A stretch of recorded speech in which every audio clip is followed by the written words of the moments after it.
with the 8th seeded Miami Heat now taking down the number 1 seed Milwaukee Bucks, the number 5 seed New York Knicks, and the number 2 Celtics in a blowout game 7. Who is to say that they can't go all the way and beat the Denver Nuggets in the NBA Finals? Because a big thing for me when looking at the NBA playoffs and how teams are performing and how they will do in the NBA Finals, I look at their overall path as to how they got there. And like I just said in the beginning of the video, we saw what the Miami Heat went through. They went through some of the toughest teams in the East and in the NBA in general. And when you compare the Miami Heat to the Denver Nuggets and how their run has been so far, the Miami Heat just went through the highest pressured series we've seen so far. Because let's be honest, even if you're the 8th seed, choking a 3-0 lead is still embarrassing. That is still something that you do not want to have on your record. But when I do look at the Nuggets and their run so far for this NBA playoffs, I don't want to say it was easy because I feel like that's just discrediting them, and they've made it this far for a reason, right? They've been the better team, they've outplayed their opponents, and overall they are ready for this moment. But looking at every single round, I just see the Miami Heat having a harder time every single time. Starting with the Nuggets going up against the Timberwolves, I feel like that was the easiest series of their life. I mean, going up against the Timberwolves, who had 2 players who were out with injuries.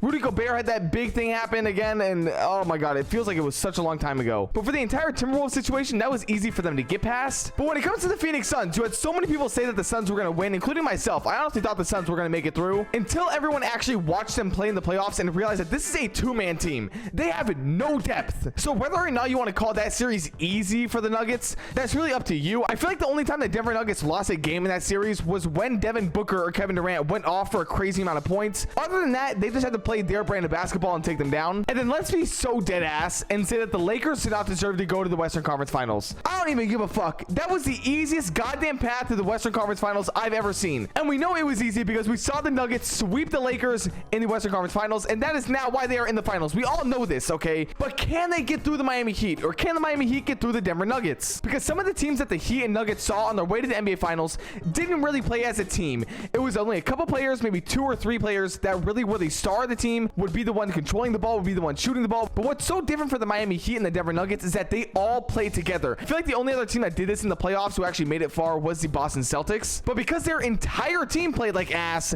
they're gonna obviously lose because they had no one to really look to. I mean, today they looked at Kobe White, this balding ass dude, to save their entire season. That's rough. But for a majority of the Miami Heat playoff run, you saw it being the Jimmy Butler game. You saw Jimmy Butler being the one scoring everything, passing everything, rebounding everything. That is what you saw. And I think a lot of people really got accustomed to that because now that is what we expect from him. We expect him to drop a 40-point game, which just isn't realistic at all because he knows, and the entire team knows, and Spoelstra knows, that the team is good too. It's not just Jimmy Butler on this roster. You see it in Gabe Vincent. You see it in Caleb Martin. You see it sometimes, very rarely, in Bam Adebayo. At least this year, very rarely. Kyle Lowry also had himself a game. Like, you know that these guys can also step up. So when Jimmy Butler maybe isn't getting every shot to go down, like when he isn't having the Jimmy Butler game, it makes sense for him to maybe look for his teammates, look for other guys who can get going because we know that they can. By the way, that was a sneak diss to Bam Adebayo to step his shit up.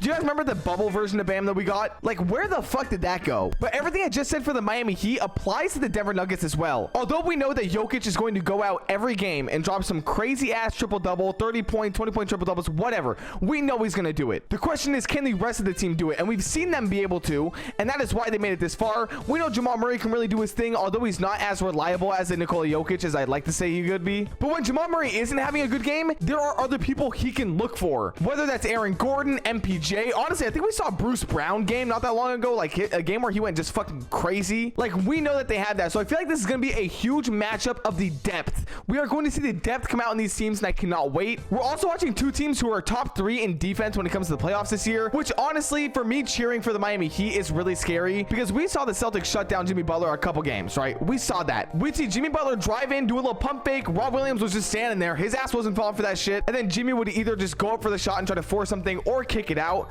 And by the way, that shit frustrated the fuck out of me every single time I saw that. So it'll overall just be interesting to see how the Denver Nuggets will defend the Miami Heat and defend Jimmy Butler, because especially during the entire MVP conversation between Joel Embiid and Jokic, the biggest thing was that Jokic couldn't play defense. I'm not gonna lie, this is the big test. This is the test to show the world, Jokic, because I know you care so much that you can be good at defense and that you can have a huge effect on both sides of the ball. Let's see it, man. Let's see it. With that being said, I'm going to talk more about the Boston Celtics in another video. They have so much shit going for them right now and a lot of off-season stuff that we have to talk about, and I feel like it just deserves an entire video to go over because there's some crazy shit that might happen. This might be the last series that we see Jaylen Brown and Jason Tatum on the same team. Think about that. But overall, this was the ideal NBA Finals matchup I wanted when we saw the conference Conference Finals matchups. I didn't want to see the Lakers or the Celtics in the finals at all, so I'm very happy that this is the team we got. We're either going to see Jokic win his first ring or Jimmy Butler win his first ring. Either way, I'll be excited. I love the storylines of the game. I cannot wait to see how it goes, and I'll obviously keep you guys updated, so be sure you like and subscribe and turn notifications so you know when I tell you what's going on in the NBA. Also, just a heads up, I'm going to be on vacation for like 2 of the NBA Finals games. Maybe I'll upload depending on how it goes, but if you do see a video of me in a completely different location, that is why. I'll see you guys all next video though, whenever that is. Later.